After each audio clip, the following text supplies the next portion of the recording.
Ayan, narito po tayo sa bundok ng Pag-asa. Ang dami ditong mga puno ng pagukpok, taniman ng mga orchids. Ang gaganda pa naman, ang hahaba. Kanya lang napakalayo, ang hirap dalahin. Ayan. Nasa ilog, tuyo na ang ilog.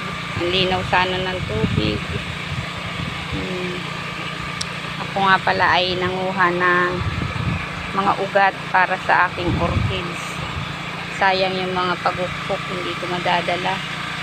Malayo.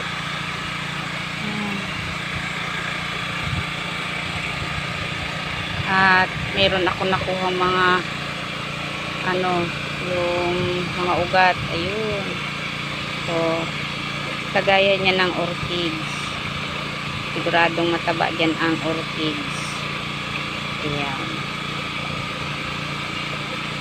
At doon sa may baba, mayroon may mga naliligo. Doon.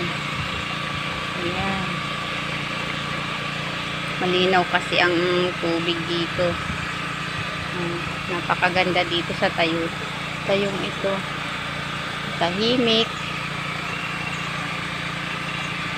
Ayan.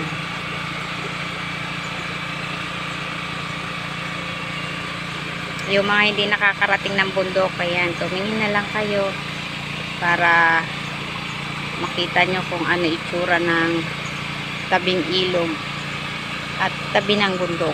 Ayan. Ang ganda.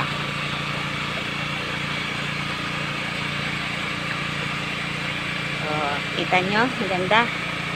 Linaw yan.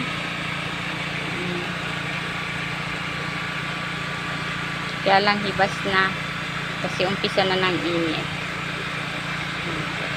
Salamat sa panonood.